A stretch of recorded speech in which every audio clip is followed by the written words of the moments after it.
내 자산도 내 몸도 건강해지는 시간 건강 365 닥터 인사이트의 김호수입니다.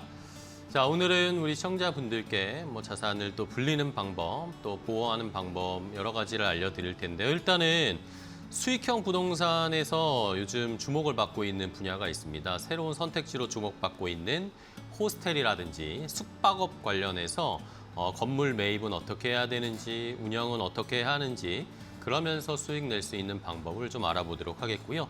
그리고 또 상속 증여하는 과정이 어렵고 복잡하잖아요. 여기에서 세금 부담을 줄이는데 중요한 감정평가 활용하는 방법을 알아보도록 하겠습니다. 투자와 절세 모두 단순히 숫자만 보는 것이 아니라 구조를 이해하면서 내 자산도 늘리고 세금을 아끼면서 내 자산도 방어하는 방법 차근차근 알려드릴 테니까 끝까지 함께 해주시기 바랍니다. 자, 그래서 오늘도 두 분의 지갑 닥터와 함께 하겠습니다. 먼저 함께 이야기 나눠볼 첫 번째 지갑 닥터를 화면으로 먼저 소개해드리겠습니다.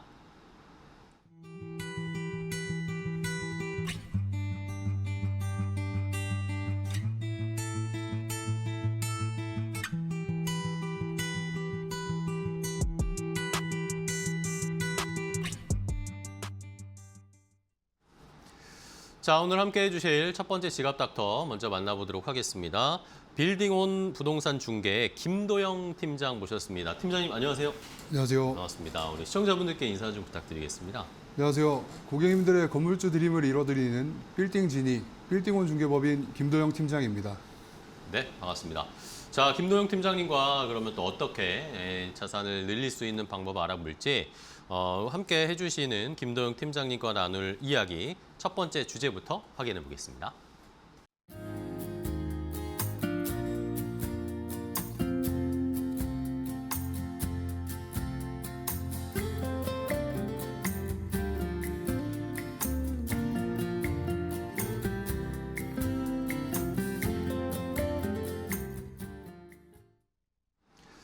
자, 오늘 첫 번째 이야기 나눠볼 주제는 이 호스텔, 요즘 여행 가시면 호스텔에 묵는 분도 계실 텐데 이런 숙박업과 관련해서 건물 매입을 어떻게 하는 건지, 운영은 어떻게 하는 건지, 여기에서 또 수익을 어떻게 낼 수 있을지 한번 기회를 찾아보도록 하겠습니다.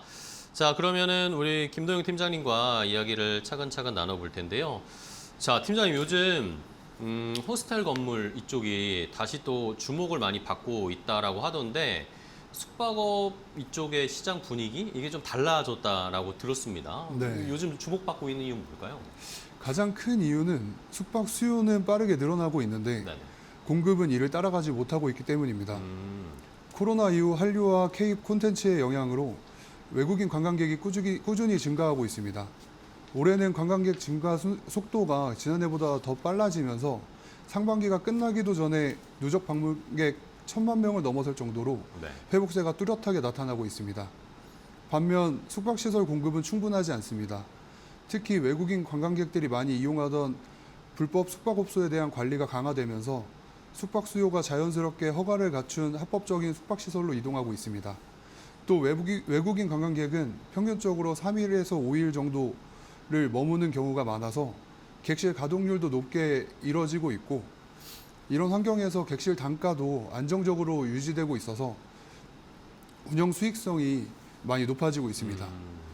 이처럼 수요는 늘고 공급은 제한적인 시장 환경이 이어지면서 투자자들의 관심도 높아지고 최근에는 관광객이 많은 종로, 명동, 을지로 등 도심 상권에서 네. 호스텔로 전환 가능한 건물 중심으로 매수 문의와 거래가 좀 많이 이루어지고 있습니다. 네. 자, 결국에는 해외 관광객들이 특히 요즘 우리나라에 많이 오고 있는데 네. 그 인원들을 다 수용할 만한 숙박업소 아니면 호스텔 이런 것들이 부족한 상황이다 보니까 여기에서 이제 시장이 기회를 찾고 여기에서 좀 수익을 아니면 건물을 좀 바꿔서 호스텔로 운영을 해볼까 하는 그런 수요가 좀 늘어나는 것 같네요. 그러면 이렇게 새로운 기회를 찾으려고 하시면 이제 건물을 아마 매입을 하셔야 될 텐데 이 건물을 매입할 때 그러면 처음 투자하시는 분들이 놓치기 쉬운 거 어떤 것들을 중점으로 준비를 해야 될까요? 이 호스텔 투자를 계획하신다면 네. 가장 먼저 확인하셔야 될 것은 이 건물이 정말 호스텔로 용도 변경이 가능한지 그것을 좀 먼저 보셔야 합니다. 그렇죠. 가격이나 수익성보다 이 부분을 먼저 검토하셔야 하는데요.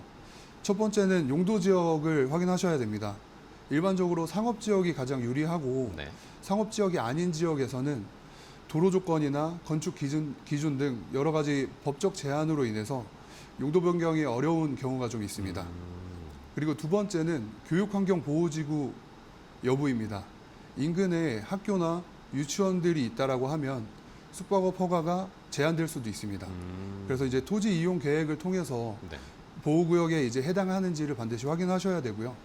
세 번째로는 지구 단위 계획을 확인하셔야 됩니다. 해당 지역 내에서 숙박시설이 허용되는지 또는 이제 관광 숙박업은 예외적으로 허용이 되는지 그것들 세부 내용을 좀 확인하셔야 합니다. 또 네 번째는 이제 공사 비용인데요. 호스텔은 다중 이용 시설이기 때문에 용도 변경할 때 이제 그 소방 필증이 반드시 네. 있어야 합니다. 이 과정에서 소방 피난 설비를 보강해야 하고 또 방화지구에 해당한다면 방화창이나 드렌처 설비 등 추가 공사가 많이 필요한 경우가 있어서 공사비가 예상보다 크게 늘어날 수도 있습니다.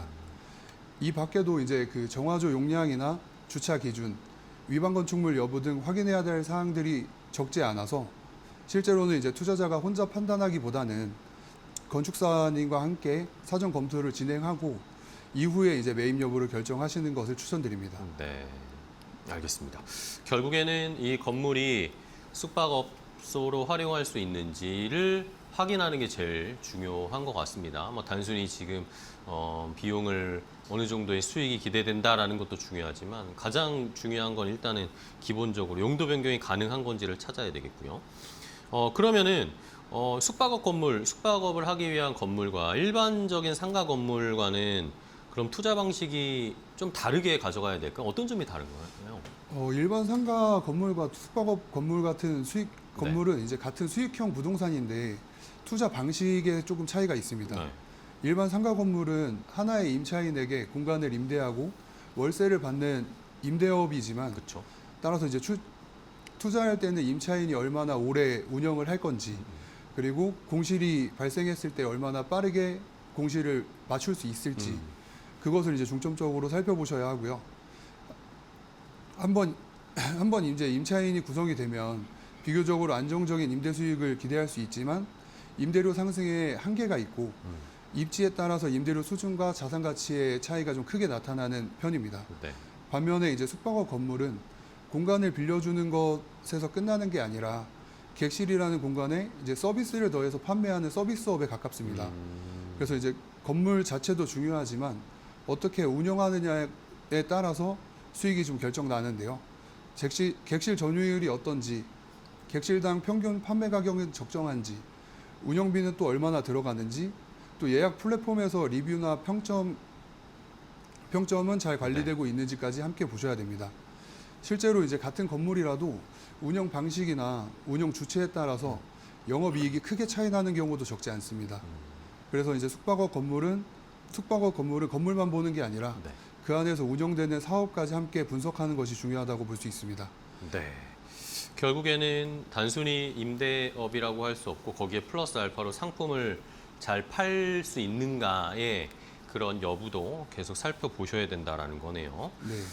그러면은 어쨌든 그래도 호스텔을 투자하고 만약에 운영을 한다라고 하면은 어쨌든 부동산이잖아요. 그렇죠? 그러면 입지가 중요할 것 같은데 사람들이 많이 와야 하니까 호스텔 투자에서도 입지가 매우 중요한 요소겠죠? 어떻게 보세요? 역세권이나 이런 게 무조건 당연히 좋겠지만 네. 조금 차이가 있을 것 같기도 하고요. 결론적으로 말씀드리면 호스텔의 입지는 단순히 역세권이냐 아니냐가 아니라 네. 외국인 관광객의 이동 동선에 얼마나 잘 맞느냐가 중요합니다. 아, 그렇죠. 네. 외국인 관광객들은 대부분 공항철도나 공항버스, 지하철을 이용해서 캐리어를 끌고 이동합니다. 그래서 역에서 몇 분 거리인가 보다 캐리어를 끌고 이동할 때 얼마나 더 편리하게 이동할 수 있을지 길은 또 쉽게 찾을 수 있는지가 만족도에 큰 영향을 줍니다.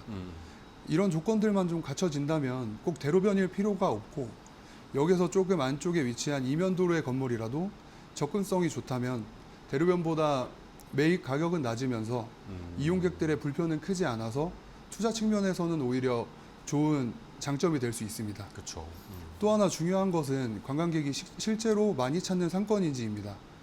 강남처럼 유명 지역이라고 해서 반드시 유리한 것은 아닙니다. 외국인 관광객들은 명동, 종로, 북촌, 경복궁처럼 이제 관광과 쇼핑, 문화를 함께 즐길 수 있는 지역을 더 선호하는 경우가 많습니다. 네.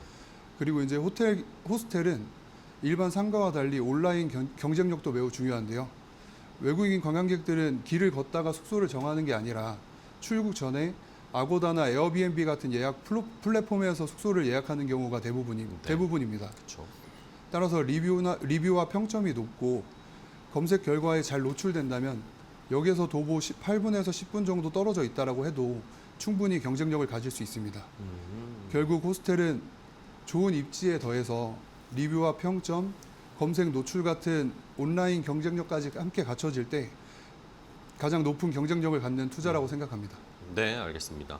뭐 시청자분들도 해외여행 가실 때 아마 이런 경험 하시겠죠. 물론 뭐 이런 역세권에 가까우면 이동은 편하지만 좋은 숙소나 리뷰가 잘 되어 있는 곳이라면은 뭐 걸어서 뭐 10분 정도는 충분히 걸어갈 수 있다라고 하면서 그런 숙소를 찾아가시니까 그런 것들도 생각을 하시면서 입지를 선정해 보시면 좋을 것 같고, 그러면은 이번에는 만약에 이렇게 내가 호스텔 운영 같은 걸 아니면 투자를 좀 해보고 싶다라고 하시면 이 방법론의 문제일 것 같아요. 내가 직접 운영하는 방법도 있겠지만 이걸 위탁 운영을 하는 방법도 생각해 볼 수 있을 것 같거든요. 네. 어느 쪽이 더 유리할까요? 어느 쪽이 더 괜찮다고 보세요?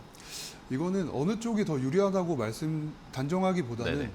투자자의 목적과 역량에 따라서 선택이 좀 달라질 것 같습니다. 네네. 직접 운영하실 때는 객실 가격이나 마케팅, 운영 방식 등을 이제 직접 결정할 수 있기 때문에 운영을 잘하면 더 높은 수익을 얻을 수 있다는 장점을 기대할 수 있고요. 네네. 다만 예약 관리나 고객 응대, 직원 관리 등 이제 운영 전반을 직접 책임져야 하기 때문에 숙박업 경험이나 운영 노하우가 좀 많이 필요합니다. 그렇죠. 반면에 이제 위탁 운영은 전문 운영사가 객실 운영과 마케팅, 고객 서비스를 대신 관리해주기 때문에 투자자는 운영 부담을 크게 줄일 수 있습니다. 특히 숙박업을 처음 시작하시는 투자자라면 보다 안정적으로 운영할 수 있다는 장점이 있습니다. 다만 운영 수수료가 발생하고 직접 운영하는 것보다 수익률은 다소 낮아질 수 있습니다. 그렇죠. 그래서 이제 최근에는 건물주는 자산을 보유하고 운영은 전문 운영사에게 맡기는 방식을 선택하는 투자자도 점점 늘어나고 있어요. 결국 중요한 것은 직접 운영이냐 위탁 운영이냐보다 해당 운영 방식으로 얼마나 안정적인 수익을 만들어낼 수 있느냐로 볼 수 있는데 자신의 경험과 투자 목적을 고려해서 가장 적합한 방식을 선택하는 것을 추천드립니다. 네, 알겠습니다. 뭐 어떤 게 정답이다라고 할 수는 없겠지만 뭐 투자하시는 분의 능력이나 성향에 따라서 좀 유리하고 불리한 것들을 판단해내실 수는 있을 것 같습니다. 그러면 이번에는 숙박업 요 건물을 이제 매입을 할 때 좀 주의 깊게 살펴봐야 될 것들도 여러 개 있을 것 같아요. 꼭 확인해야 될 것들, 수익률만 보면 안 되잖아요. 어떤 것들을 체크해 볼까요? 맞습니다. 숙박업은 예상 수익률만 보고 투자하기에는 변수가 많은 네네. 자산입니다. 특히 건물을 매입해 호스텔로 용도 변경하는 경우에 사업 계획 승인과 용도 변경, 소방 협의 등 인허가 절차가 예상보다 길어질 수가 있습니다. 네. 또 공사 과정에서 추가 소방 공사나 구조 보강이 발생하면 공사 기간과 비용이 늘어나고 그만큼 금융 비용과 각종 고정비 부담도 함께 커질 수 있습니다. 그렇죠. 오픈 이후에도 바로 객실이 안정적으로 운영되는 것은 아닙니다. 신규 호스텔은 리뷰와 운영 실적이 없기 때문에 초기에는 예약 플랫폼에서 인지도를 쌓는 시간이 필요하고 그에 따른 운영 자금도 충분히 준비해야 합니다. 이처럼 숙박업은 인허가부터 공사, 오픈까지 예상보다 시간이 길어지는 것이 가장 큰 리스크입니다. 그래서 이제 실무 단계에서는 계약 단계부터 이러한 부분을 고려해서 특약을 협의하는 경우가 많은데요. 예를 들면 가능한 경우에 잔금 지급 전에 사업계획 승인과 용도 변경 관련 절차를 미리 진행할 수 있도록 매도인과 협의를 하기도 합니다. 네네. 이렇게 하면 이제 소유권 이전 후에 인허가 절차를 처음부터 진행하는 것이 아니라 공사 착수와 오픈 일정을 효율적으로 당겨서 단축해서 계획할 수 있습니다. 결국 숙박업 투자는 예상 수익률만 보는 것이 아니라 인허가와 공사 초기 운영까지 걸리는 시간과 비용을 함께 고려하는 것이 중요합니다. 이러한 부분까지 미리 준비하고 관리하는 것이 투자 리스크를 줄이는 가장 중요한 포인트라고 생각합니다. 알겠습니다. 자, 이게 내가 하고 싶다고 해서 바로 딱 뭐 시작할 수 있는 이 업이 아니기 때문에 그런 기간들도 잘 고려를 해야 된다라는 거네요. 그러면은 근데 어쨌든 숙박업 만약에 이걸 투자를 한다고 하시더라도 결국에는 궁극적인 목적은 저희가 돈을 벌자고 하는 거잖아요. 네. 그러면은 결국에 수익률을 따져봐야 되죠. 이런 조건들을 다 갖추고 나면 수익률을 따져봐야 되는데 이 숙박업 건물에서 적정 수익률은 어느 정도로 어떤 걸 보고 판단을 해야 될까요? 숙박업 건물은 표면적인 수익률보다 네. 운영비를 모두 반영한 실질 수익률을 기준으로 판단을 하셔야 되는데요. 일반 상가는 임대료 중심으로 수익률을 계산하는 경우가 많은데 네네.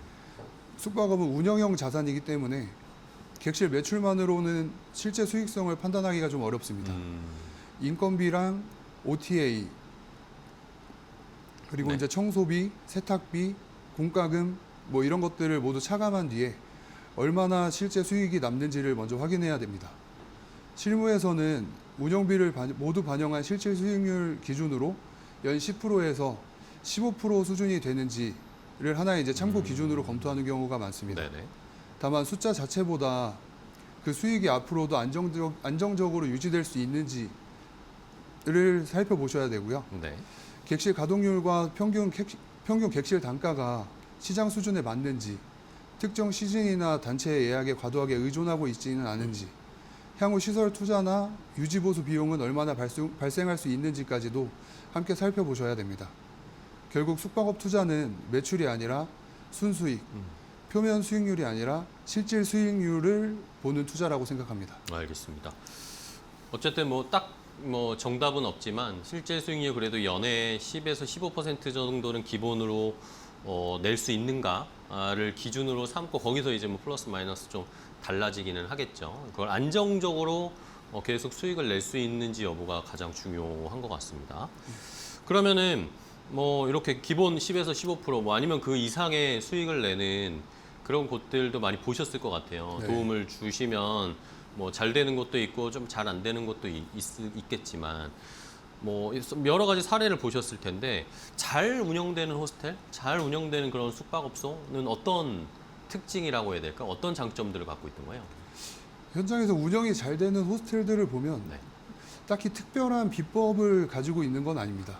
그래요? 예, 고객이 실제로 중요하게 생각하는 부분에 얼마나 집중하시느냐에서 이제 차이가 난다고 볼 수 있습니다. 네네. 외국인 관광객들은 생각보다 작은 부분에 굉장히 민감합니다. 방음은 잘 되는지, 수압은 충분한지, 객실은 깨끗한지, 친구 상태는 좋은지, 또 이제 문의를 남겼을 때 답변 속도가 얼마나 빨리 피드백을 받을 수 있는지, 그러한 요소들에 있어서 숙박 만족도를 결정하는데 네. 운영이 잘 되는 곳일수록 이런 단순한 부분들을 빠르게 개선하면서 고객 만족도를 높여가고 있습니다. 이렇게 쌓인 만족도는 결국 좋은 리뷰로 이어지는데요. 요즘은 대부분의 고객이 아고다나 에어비앤비 같은 예약 플랫폼에서 리뷰와 평점을 확인한 뒤에 예약을 결정하기 때문에 좋은 리뷰는 단순한 평가가 아니라 가장 중요한 마케팅이자 경쟁력이 됩니다. 네. 실제로 리뷰 평점이 높아질수록 예약 플랫폼 내 노출이 늘어나고 객실 가동률도 함께 높아지는 경우가 많습니다. 또 운영이 잘 되는 곳은 여기서 멈추지 않고 예약률과 평균 객실 단가, 고객 리뷰를 꾸준히 분석하면서 가격 전략과 운영 방식을 계속 개선해 나갑니다. 고객들의 여행 패턴이나 시장 환경은 계속 변하기 때문에 운영도 그에 맞춰서 변화해야 경쟁력을 유지할 수 있습니다. 결국 성공하는 호스텔은 화려한 시설이나 특별한 마케팅보다 기본적인 서비스 품질을 꾸준히 관리하고 고객의 피드백을 운영에 반영하며 데이터를 통해 지속적으로 개선하는 곳이라고 생각합니다. 이런 운영이 쌓일수록 좋은 리뷰가 만들어지고 결국 안정적인 수익과 건물의 가치로 이어진다고 생각합니다. 네. 결국에는 뭐 기본적인 그 숙박업의 본질을 잘 하고 나서 수익을 기대를 해야 된다는 거겠죠. 그러면서 계속 개선을 하고 가격 전략도 한번 수정을 해보면서 맞춰가는 전략 필요할 것 같고, 그러면은 요 숙박업 건물 투자하는 것은 개인으로 그냥 투자하는 방법도 있겠지만 법인 투자를 하는 방법도 있을 거 아니에요. 네. 그렇죠? 요거는 법인으로 매입하는 게 조금 더 나을까요? 아니면 그냥 개인으로 해도 큰 차이가 어떻게 보세요? 제 경험상 숙박업 건물도 일반 상업용 건물과 마찬가지로 법인 매입을 먼저 검토해 보시는 것을 추천드립니다. 그래요? 그 이유는 숙박업은 단순히 건물을 보유해서 임대료를 받는 자산이 아니라 네. 직접 운영을 통해서 수익을 만들어가는 사업이기 때문입니다. 운영 과정에서 시설 투자나 리모델링, 운영비, 인건비 등 지속적으로 자금이 투입되고 관리가 이루어지기 때문에 이런 부분까지 고려하면 법인이 운영과 자금 관리 측면에서 유리한 경우가 많습니다. 또 숙박업은 한 채를 운영하는 데 그치지 않고 운영 경험을 바탕으로 규모를 확대하거나 다른 숙박시설 또는 상업용 건물로 투자를 이어가는 경우도 많습니다. 이런 투자 흐름을 계획하고 있다면 법인 구조가 보다 유연하게 활용되는 경우가 많습니다. 다만 모든 투자자가 법인으로 시작해야 되는 것은 아닙니다. 투자 규모와 보유 기간, 운영 방식, 자금 활용 계획에 따라서 개인 명의가 더 적합한 경우도 충분히 있습니다. 그래서 저는 개인이냐 법인이냐를 먼저 결정하기보다 앞으로 어떤 방식으로 투자하고 운영할 건지, 그리고 장기적인 투자 계획이 무엇인지부터 먼저 설계하시라고 말씀을 드립니다. 그 방향이 정해지면 개인과 법인 중 어떤 구조가 더 적합한지도 자연스럽게 결정됩니다. 계약 전에 부동산 전문가와 세무 전문가의 의견을 함께 들어보시고 결정하시는 것을 추천드립니다. 알겠습니다. 뭐 계속해서 사업을 운영하시면서 확장해 나가실 계획이시라면은 법인으로 시작하는 게 아무래도 조금 더 유리할 수 있다라는 의견이시네요. 자, 그러면은 뭐 이제 우리 시청자분들도 보시다가 이거 호스텔 관광 관련된 사업 나도 관심이 좀 생기는데 라고 하시는 분들도 계실 텐데, 근데 아무래도 이게 초기에 처음으로 해보시는 분들은 간과하시거나 좀 놓치시는 것들이 분명히 있을 것 같아요. 주변에서 많이 이제 상담해 주시고 도움을 주시다 보시면은 초보 투자자분들이 많이 하시는 실수? 어떤 사례들이 있던가요, 좀? 현장에서 보면 네. 초보 투자자분들이 비슷한 실수를 반복하는 경우가 많은데요. 첫 번째는 수익률만 보고 들어가시는 경우입니다. 네. 예를 들어 매출 자료만 보고 이 정도면 충분히 남겠다라고 판단해서 매입을 하시는데 실제 운영에 들어가 보면 상황이 달라지는 경우가 많습니다. 성수기에는 잘 나오지만 비수기에는 급격하게 떨어지고 여기에 인건비나 청소비, 예약 플랫폼 수수료까지 빠지면 생각했던 수익이 안 나오는 구조가 많습니다. 두 번째는 운영을 너무 쉽게 보시는 경우입니다. 처음에는 사람만 쓰면 되겠지라고 생각하시는데 실제로는 예약 관리, 리뷰 대응, 고객 컴플레인 처리까지 계속 발생을 하게 됩니다. 특히 방음이나 청결 문제 같은 건 한 번 리뷰에 남으면 바로 예약률에 영향을 주기 때문에 운영 경험이 없으면 생각보다 빠르게 운영이 흔들리게 됩니다. 실제로는 초기 몇 달 운영이 안정되지 못해서 기대했던 수익 구조가 안 나오고 결국 중간에 운영 방식을 바꾸거나 매각을 고민하시는 경우도 적지 않습니다. 그래서 초보 투자자분들은 수익이 얼마냐보다 그 수익이 어떤 구조로 만들어지고 실제 유지 가능한 구조인지를 먼저 보셔야 합니다. 결국 호스텔 투자는 건물보다 운영을 얼마나 현실적으로 이해하고 들어가느냐에 따라 결과가 갈리는 경우가 많습니다. 알겠습니다. 자, 그러면 마지막으로 시간 또 거의 다 돼가지고 마지막으로 우리 팀장님께 요 숙박업 건물 투자를 좀 해보고 싶어 하신다는 분들은 어떤 것들을 특히 중요하게 생각하셔야 하는지 마지막으로 핵심 포인트 조언 좀 부탁드릴게요. 네, 숙박업 건물 투자를 고민하시는 분들께 가장 드리고 싶은 말씀은 네. 숙박업은 부동산 투자이면서 동시에 하나의 사업을 시작하는 투자라는 점입니다. 그래서 건물 가격이나 예상 수익률만 보고 판단하기보다 먼저 숙박업으로 운영 가능한 건물인지 확인하는 것이 가장 중요합니다. 용도 지역과 인허가, 소방 기준, 공사 비용 등은 투자금과 사업 일정에 직접적으로 영향을 주기 때문에 매입 전에 반드시 검토하셔야 합니다. 또 계약 단계에서도 인허가와 용도 변경 준비를 미리 진행할 수 있도록 계약 조건을 협의하는 것이 중요합니다. 실제 현장에서는 이런 준비만 잘해도 사업 기간을 단축하고 불확실성을 크게 줄일 수 있습니다. 그리고 숙박업은 오픈과 동시에 안정적인 수익이 발생하는 사업이 아닙니다. 초기에는 시설 투자와 운영비가 먼저 들어가고 예약과 리뷰가 쌓이면서 점차 자리를 잡아갑니다. 따라서 초기 운영을 충분히 감당하실 수 있는 작은 계획도 함께 세우셔야 합니다. 마지막으로 출구 전략도 꼭 같이 생각해 보셨으면 합니다. 어떻게 매입할지만 고민하기보다 어떻게 운영하고 언제 어떤 방식으로 다음 투자를 이어갈 것인지 함께 계획해야 좋은 의사결정을 할 수 있습니다. 결국 숙박업 투자는 좋은 건물을 찾는 것이 아니라 좋은 사업 구조를 만드는 투자라고 생각합니다. 그 관점으로 접근하신다면 훨씬 안정적이고 성공적인 투자를 하실 수 있을 것입니다. 네, 알겠습니다.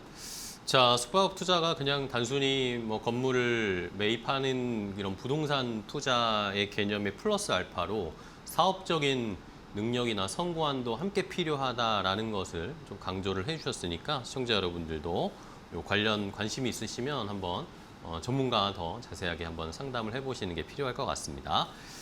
자, 오늘 빌딩온 부동산 중개의 김도영 팀장과 함께했습니다. 팀장님 오늘 또 좋은 정보, 돈 되는 정보 알려주셔서 감사하고요. 다음에 또 뵙도록 하겠습니다. 기회 되면 오늘 좋은 말씀 감사합니다. 네, 감사합니다. 고맙습니다.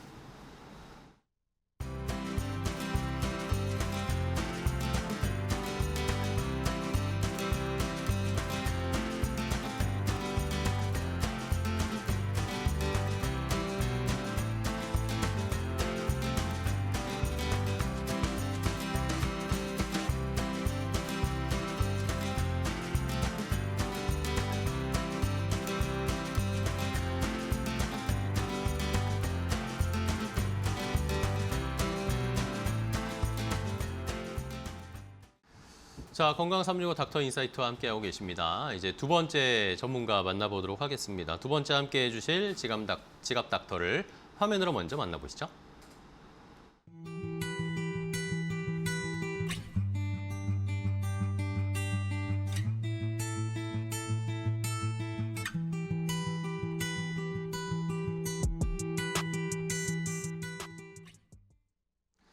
자, 두 번째 함께해 주실 지갑 닥터 만나볼 텐데요. 최동진 감정평가사 모셨습니다. 안녕하세요, 평가사님. 안녕하세요. 반갑습니다. 네, 우리 반갑습니다. 시청자분들께 인사 좀 부탁드립니다. 네, 안녕하세요. 저는 최동진 감정평가사라고 하고요. 현재 최동진 감정평가사 사무소 대표로 일을 하고 있습니다. 현재 지금 9년 차의 경력을 가지고 있고 법원 감정인, 그다음에 지금 해커스 학원에서 감정평가사를 양성하는 교육도 강사로서도 함께 활동을 하고 있습니다. 알겠습니다. 네. 자, 우리 최동진 감정평가사와 함께 오늘은 그럼 또 어떤 이야기를 나눠볼지 평가사님과 나눠볼 이야기 주제를 먼저 확인해 보겠습니다.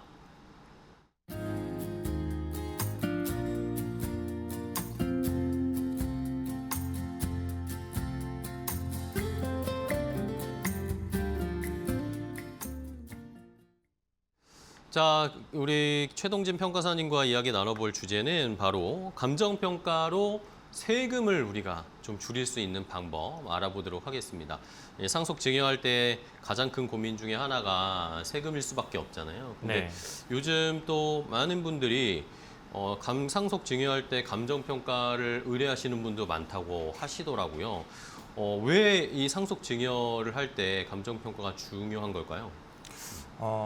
일단은 먼저 이제 말씀을 드려야 될 게 네. 상속과 이제 증여를 한다라고 하면 먼저 세금을 먼저 생각을 할 수밖에 없잖아요. 그렇죠. 그런데 상속과 증여에 대한 세금이 얼마인지를 정해지는 이 출발점이 감정평가에서부터 시작을 한다라고 보시면 돼요. 왜냐하면 내가 세금을 얼마 낼지를 알려면 내가 갖고 있는 이 아파트나 건물이 얼마인지를 정확히 알아야 그렇죠. 거기서부터 이제 계산이 이루어지는 거겠죠. 그렇죠. 네, 그런 과정이 있다 보니까 감정평가가 최근에 점점 늘고 있는 추세다라고 볼 수 있을 것 같습니다. 네, 알겠습니다. 일단은 내가 어느 정도의 자산을 가지고 있는지를 알아야 그리고 나서 대응을 해야 또 세금을 줄일 수도 있고 어떻게 할 수 있는지 방법론이 나오는 거니까 그래서 감정평가를 받을 필요가 있다라는 건데 많은 분들이 아니 대출 받을 때만 감정평가 받으면 되는 거 아니야라고 오해를 하시는데 네. 세금을 상속증여를 준비할 때도 감정평가가 필요하다. 자, 그러면 강남 3구라고 우리가 흔히 불리는 이쪽에 아파트 가격 비싼 고가 아파트는 감정평가를 조금 더 신중하게 받아야 된다라는 그런 의견들도 있더라고요. 이게 아파트가 가격이 만약에 비싸지면 고가일수록 절세 효과의 차이도 많이 커지는 건가요? 어떻게 저희가 이해하면 될까요? 일단은 먼저 이제 알아두셔야 될 거는 네. 과거에는 이제 공시 가격으로 그냥 신고를 하시는 분들이 꽤 많이 있었어요. 네네네. 그런데 이제 2019년에 이제 꼬마 빌딩, 국세청이 꼬마 빌딩에 대해서 비주거용 부동산에 대해서도 과세를 하겠다 이런 이제 사업을 시작을 하게 되는데 네. 이 사업을 하게 되면서 국세청 국가 입장에서는 세금을 엄청나게 확보를 할 수 있게 된 거죠. 그러니까 국세청 입장에서는 아주 적은 비용으로 큰 수익을 누릴 수 있는 사업이 된 거예요. 그러다 보니까 비주거용 부동산에서만 이걸 실시를 하다가 네. 최근에 이제 고가의 아파트에도 확대를 해서 적용을 하겠다라게 된 거예요. 이 배경은 뭐냐면은 고가의 아파트일수록 공시 가격이 굉장히 낮아요. 그렇죠. 그래서 이제 대표적으로 강남에 있는 압구정 한양 3차 이런 아파트들이 공시가가 한 42억 정도 되거든요. 그런데 이게 지금 현재 시세라고 할 수 있는 수준을 보게 되면은 거의 한 60억이에요. 그러면 42억을 가지고 증여세를 만약에 내야 된다라고 하면은 대략적으로 한 15억 정도 수준인데 그렇죠. 이게 만약에 시세인 60억을 기준으로 세금을 내야 된다라고 하면 25억 수준이거든요. 10억을 더 내야 되는 거예요. 늘어나는 거죠. 네. 아니 그러면 공시가로 신고를 먼저 해도 되는 거 아니냐 이럴 수 있어요. 네네. 네. 그런데 공시가로 신고를 하는 것 자체는 불법이 아니에요. 네. 불법이 아닌데 공시가로 신고를 했다가 나중에 시세가 60억이 넘어가는 수준의 60억에 내 아파트와 가장 비슷한 유사 매매 사례라는 게 있거든요. 그게 높은 신고 가액을 찍히게 되면 국세청이 이거 42억짜리는 아닌 것 같은데 다시 한번 평가를 받아봐야겠다 하고 국세청이 감정평가를 맡겨요. 그러면은 예를 들어서 60억의 평가가 나왔다고 해볼게요. 네. 그러면 이 금액을 가지고 다시 과세를 해요. 네. 그러면은 세금이 엄청나게 다시 추가적으로 늘어날 수 있게 그렇겠네요. 되겠죠. 아니 그러면 국세청이 감정평가하는 거 기다리면 되는 거 아니야? 라고 또 생각을 할 수가 있겠죠. 그 거래가 일어나기 전까지 한번 버텨보는 네. 방법을 쓸 수도 있을 것 같은데. 그럴 수 있어요. 그런데 이거를 사전에 의뢰인이 직접 감정평가를 받게 되면 네. 국세청이 감정평가를 받는 것보다는 아주 조금이라도 절세에 도움이 돼요. 좀 깎아주는군요. 그렇죠. 예를 들어서 방금 얘기했던 60억의 감정평가, 60억 아파트짜리가 있는데 네네. 내가 이제 신고를 공시가로 해놓고 그냥 기다리고 있는데 시세가 65억짜리 아파트가 또 나온 거예요. 네네네. 그러면 국세청은 60억이 아니라 65억짜리를 기준으로 과세를 하겠죠. 그렇겠죠. 그게 아니라 내가 선제적으로 60억 아파트를 이제 적정한 감정 평가를 예를 들어 한 55억에 받았다고 해볼게요. 그 금액을 받게 되면 그 이후에 65억이던 68억이던 이 금액이 찍히더라도 그것과 관계없이 이전에 받았던 감정 평가의 55억을 기준으로 과세가 그냥 확정이 되는 거예요. 그렇기 때문에 뒤로 갈수록 시세가 좀 더 오르고 있는 상황이라면 네. 먼저 선제적으로 감정평가를 받는 게 아주 조금이라도 유리하게 작용을 할 수밖에 없겠죠. 그렇군요. 네. 결국에는 그냥 공시 가격대로 하는 것보다는 만약에 그 가격이 예를 들면 저희가 얘기했던 것처럼 강남 3구여서 그 아파트 가격이 계속 올라갈 거다라고 예상이 되면 아예 선제적으로 대응을 하는 게 세금을 아낄 수 있는 방법이다. 맞습니다. 라고 생각을 하면 되겠군요. 네. 알겠습니다. 그러면 아직 완공되지 않은 만약에 아파트의 뭐 입주권이나 분양권 이런 걸 가지고 계신다라고 하면은 이것도 감정평가의 대상이 될 수 있는 건가요? 네, 일단 들 수가 있어요. 네. 요거는 이제 권리거든요. 네네, 입주권, 그쵸. 분양권이잖아요. 권이죠. 감정평가가 부동산만 하는 게 사실 아니에요. 부동산뿐만이 아니라 주식, 채권, 기업 가치, 뭐 선박 항공기부터 무형자산에 대한 권리까지도 다 평가를 할 수가 있거든요. 네네. 그래서 입주권이랑 분양권도 이 감정평가의 대상 중에 법적으로 할 수 있는 범위에 충분히 들어가 있어요. 그러면 입주권이랑 이제 분양권을 갖고 계신 분들이 상속이나 이제 증여를 하게 될 경우, 자 그러면 생각을 한번 해보게 되면은 네. 분양권이나 입주권을 이제 내가 가지고 있었어요. 그러면 이거는 내가 새 아파트를 받을 수 있는 권리에 대한 거잖아요. 네네. 근데 이 아파트가 지금 있나요? 없잖아요. 현물은 없죠. 네, 그러면 새 아파트가 완성되었을 때의 가치와 지금 현재 권리 상태를 놓고 비교해 보면 당연히 현재 권리 상태가 더 조금이라도 싸겠죠. 그렇죠.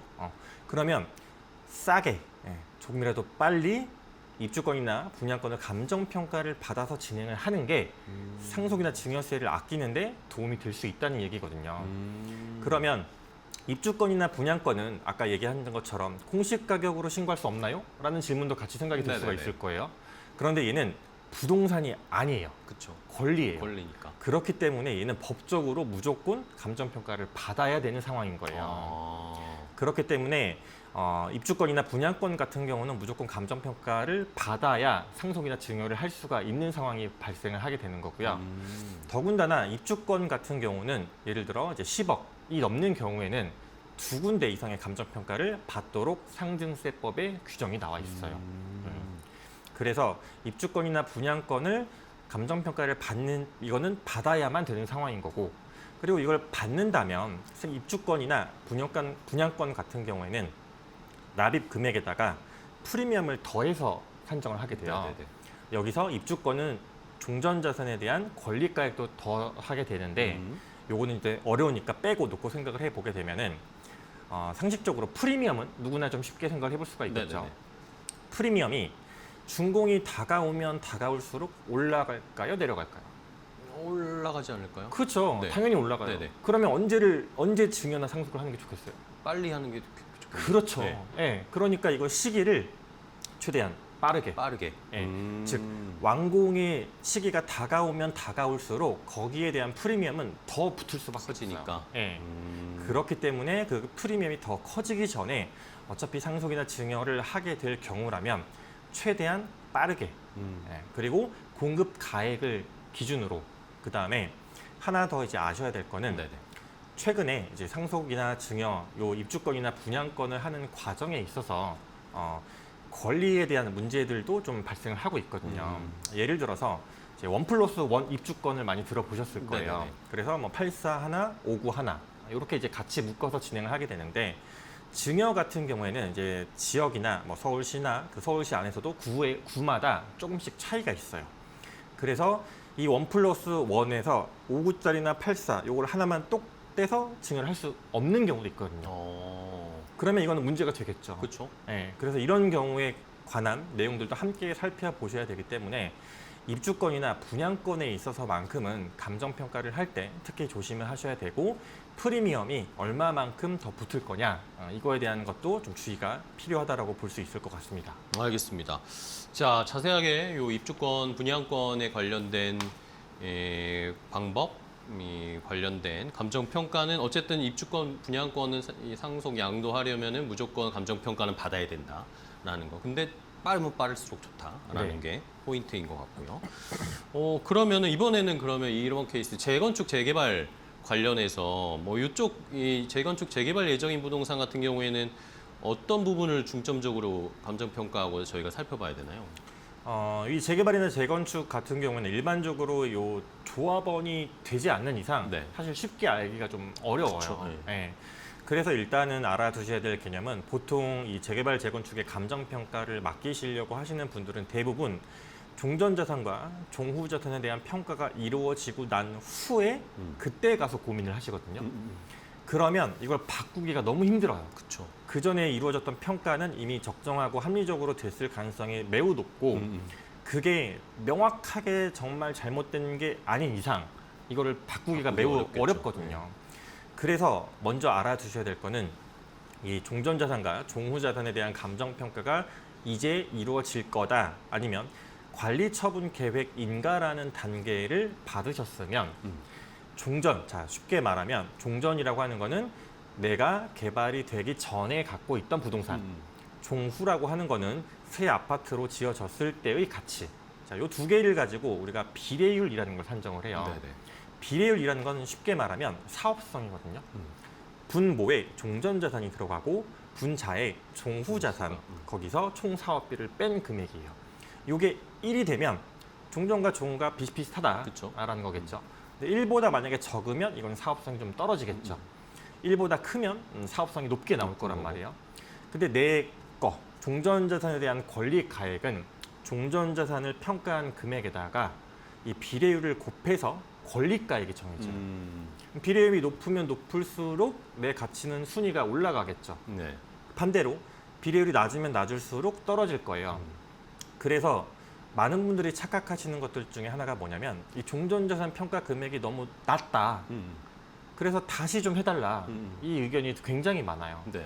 그런데 이거는 금액 자체가 높고 낮은 게 중요한 게 아니라 상대적인 균형이에요. 우리 옆집보다 내가 좋은데 안 좋게 나왔다. 이건 문제가 될 수 있어요. 네네네. 그런데 대부분 감정평가를 할 때는 그렇게 되는 경우는 거의 없거든요. 그래서 총액이 중요한 게 아니라 내 집이 옆집보다 좋으냐 좋지 않느냐, 이게 훨씬 더 중요한 거예요. 그래서 그 금액에 따라서 내가 나중에 우선순위를 받을 수 있는 순위 자체가 달라지는 거기 때문에 네네. 종전자산 평가액으로 내가 보상을 자꾸 받는다고 생각을 해서 이의 제기를 많이 하신단 말이에요. 이거는 종전 종후자산 이후에 분양권을 이제 분양 신청을 하지 않거나 아니면 내가 조합원이기를 포기하시게 되는 그런 분들이 현금 청산이라는 과정을 다시 거치게 되거든요.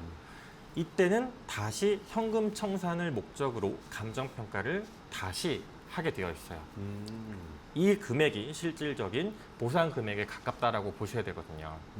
그래서 단순하게 종전 종후자산에 대한 내 평가액이 얼마고 이게 낮다, 높다, 여기에 얽매일 게 아니란 얘기죠. 그래서 감정평가를 받을 때, 특히나 이 종전자산에 대한 감정평가를 받으실 때 그러면은 우선순위가 조금이라도 높게 적용을 하기 위해서는 이 관리처분 계획인가라는 과정을 거치고 실제 종전과 종후자산에 대한 감정평가가 이루어지기 전에 별도로 컨설팅이나 감정평가를 따로 받으시는 게 조금이라도 조금 도움 될 것 같아요. 알겠습니다. 네. 자, 그러면은 이번에는 감정평가 뭐 강남이나 요즘 뭐 가장 핫한 성수나 이런 쪽에서 개발이 활발한 쪽 지역의 건물 같은 경우에는 감정평가가 더 어려운 거 아닌가라고 생각하시는 분들이 계시더라고요. 네네. 가치가 아무래도 많이 오르니까 그게 더 어려운 게 아닌가라고 생각하시는 분들이 계신데 어떻게 보세요? 일단 개발이 많이 되면 될수록 네. 감정평가가 어렵냐? 그건 아니에요. 아니에요? 네, 일단은 알아두셔야 될 개념 중에 하나는 뭐냐면 자, 개발 이익이라는 개념이 있거든요. 네네. 그래서 그거를 다 반영해 줘야 되는 거 아니야? 라는 것 때문에 이 질문이 나오는 거예요. 네네. 그런데 감정평가의 기준은 현실화, 구체화되지 않은 개발 이익은 반영하지 않아요. 왜냐하면 예를 들어서 이제 GTX가 개통이 되려고 네네. 한단 말이에요. 개통이 되려고 하는데 그럼 사람들이 봤을 때 그래도 여기가 한 30억 가지 않겠어? 이렇게 말은 할 수 있죠. 네. 그리고 내가 거기에 물건을 예를 들어 가지고 있어요, 아파트를. 근데 시세가 20억인데 이 정도면 30억에 팔아볼까? 이렇게 할 수 있죠. 근데 그게 30억에 과연 팔릴 거냐? 그렇죠. 그건 또 별개의 일이죠. 그건 아니죠. 네. 그래서 이러한 현실화 구체화되지 않은 개발 이익은 감정평가에 반영을 하지 않아요. 왜냐하면 감정평가는 이제 합리적이고 공정하고 객관적인 기준의 근거를 갖고 판단을 하는 과정이기 때문에 법적으로 인정을 받는 금액이라는 거죠. 그래서 사람들이 일반적으로 얘기하는 호가라든가 현실화 구체화되지 않은 개발 이익까지 감정평가에 반영은 어렵다. 이 점을 알아두시면 좋을 것 같습니다. 네, 알겠습니다. 자, 그러면 이번에는 건물을 가지고 계신 분들 중에 건물 담보로 이제 대출 받을 때도 감정평가가 필요하잖아요. 네. 이럴 때는 이제 어떤 역할을 하게 되는 건지도 궁금하네요.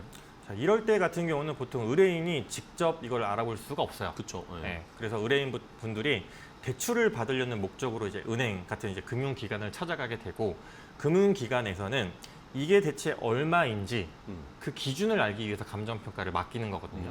그럼 이게 왜 중요하냐면 실제 나가는 대출 금액이 곧 감정평가액이다? 이건 아니에요.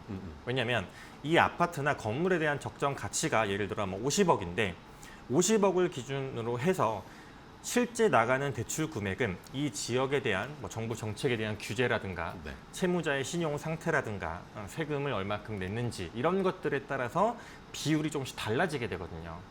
아무리 이게 50억, 100억짜리라고 할지라도 이 채무자의 신용 상태를 봤더니 이자도 잘 안 갚고 있고 이렇게 하면 대출 금액을 더 많이 해줄 수가 없겠죠. 그쵸. 예, 이런 것들에 따라 달라지는 거지 결국에 결론은 똑같아요.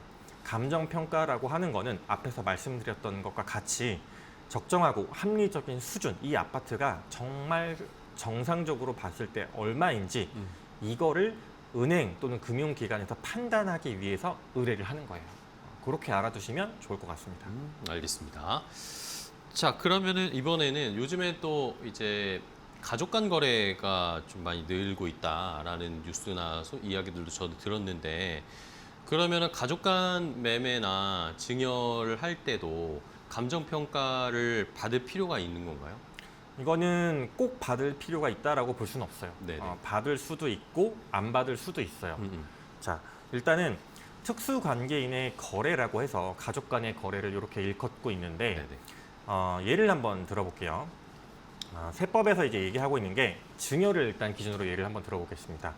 자, 낮게 거래를 한 금액에 대한 차익인데 네. 30%와 이제 3억 둘 중에 작은 걸 적용하도록 되어 있어요. 그래서 예를 들어서 12억짜리 아파트인데 이거를 내가 아들한테 8억에 증여 팔았다고 해볼게요. 매매를 했어요. 네, 매매를 한 거죠. 그러면은 12억에 30%인 경우에는 3억 6천이 될 거고 그 다음에 3억 두 개 중에서 작은 거는 3억이 되겠죠. 그럼 12억에서 3억을 뺀 9억까지는 증여로 보지 않아요. 그러면 8억에 팔았기 때문에 1억에 대한 증여세가 별도로 부과가 되는 거예요. 네네. 근데 반대로 15억짜리 아파트를 내가 아들한테 9억에 팔았다고 해볼게요. 자, 그러면 15억의 30%라고 하면은 4억 5천이 될 거고요. 네. 여기서 3억을 빼면 12억이 되겠죠. 두 개 중에 4억 5천과 3억 중에 작은 거는 3억이 적용이 되겠죠. 그러면 15억에서 3억을 뺀 12억이 증여로 추정이 되고 여기까지는 증여세가 나오지 않는 거예요. 그렇죠. 그럼 12억에 3억을 뺀 9억을 증여를 했기 때문에 이거는 증여세가 빵원이에요, 그냥. 예. 이런 부분에 있어서 차이가 있기 때문에 가족 간의 이제 거래, 즉 저가 양도에 대한 기준을, 즉 평가를 감정 평가를 통해서 첫 번째 기준을 잡을 수 있다는 거예요. 무슨 말이냐? 다시 한번 설명을 드리면 15억짜리와 12억짜리 예시를 지금 들었잖아요. 이게 정말 15억짜리인가? 이게 정말 12억짜리인가? 이 기준을 잡는 거예요. 근데 시세가 15억짜리라고 해서 내 아파트가 저층이거나 뭐 향이 북향이거나 이러면 그 시세에 못 미칠 수준으로 분명히 거래가 될 거란 말이에요. 그럼 그거를 감정평가에 반영을 해서 예를 들어서 시세는 15억짜리지만 우리 집 아파트는 뭐 저층이나 북향 이런 점들이 있기 때문에 적정한 가격은 14억이다. 그러면 14억을 기준으로 해서 다시 3억을 뺀 11억까지가 증여세가 나오지 않는 구간으로 바뀌겠죠. 요 1억, 2억에 대한 차익이 세금에 있어서 굉장히 차이가 많이 나기 때문에 네. 그래서 이것도 감정평가를 받아서 선제적으로 대응하시려고 하시는 분들이 점점 늘어나고 있어요. 그런 세밀한 부분까지 좀 세금을 아끼고 싶어 하시는 분들은 가족 간 매매를 하실 때도 감정 평가를 한번 받아보는 게 필요할 수 있다라는 거네요. 알겠습니다. 자, 그러면은 또 평가사님과 자세하게 얘기하다 보니까 시간이 더 많이 가가지고 네. 마지막 질문을 좀 드려야 될 것 같아요. 이제 저희가 뭐 세금 상속 증여 생각을 할 때 흔히 뭐 세무사 분들과 뭐 얘기를 하면은 다 얼추 해결이 되겠지라고 생각하시는 분들이 많은데 우리 또 감정평가사님이 오셨으니까 이 세무사 감정평가사와 함께 상담을 해야 조금 더 효율적이고 세금도 줄이는 방법의 케이스도 여러 가지가 생길 수 있을 것 같거든요. 이렇게 좋은 이유? 뭐가 있을지 한번 설명해 주시면서 마무리해 볼까요? 자, 일단은 방금 얘기 앞에서 이제 예를 든 것처럼 네. 담보 대출을 받기 위해서 여러분들이 은행을 한 군데만 가지 않잖아요. 그렇죠. 그렇죠. 자, 세무사님도 상담을 하실 때 분명히 여러 군데 상담을 하시게 될 거고 이 가격의 결국에 절세의 출발점이라고 할 수 있는 가격이 얼마인지는 그 세무사님이 다시 평가사한테 의뢰를 해요. 그렇죠, 그렇죠. 예. 그래서 알고 있는 세무사님이 물론 신뢰를 하시기 때문에 믿고 따르시겠지만 이게 정말 적정한 건지 얼마인 건지 이거를 조금 더 객관적으로 판단을 하기 위해서는 직접 감정평가사 분들한테 이게 얼마예요? 이거를 알아보는 게 좀 더 신뢰가 가지 않을까. 이런 측면에서 살펴보시면 될 것 같고요.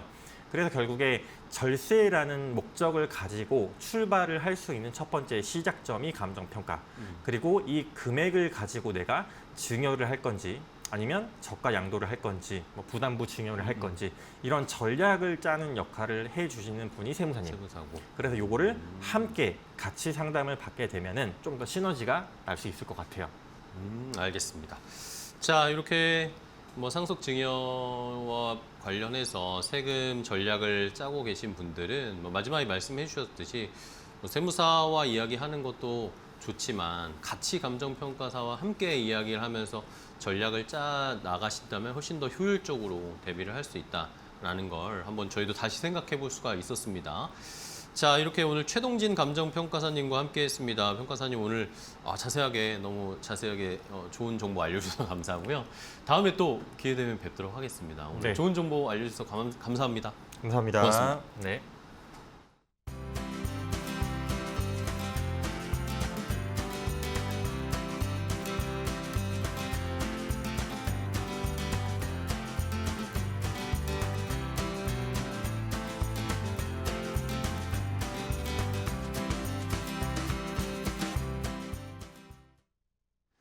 자, 건강 365 닥터 인사이트 저희가 준비한 정보는 여기까지 전해드리겠습니다. 저희는 내일 또 더 좋은 정보 가지고 찾아뵐게요. 시청해주신 여러분 고맙습니다.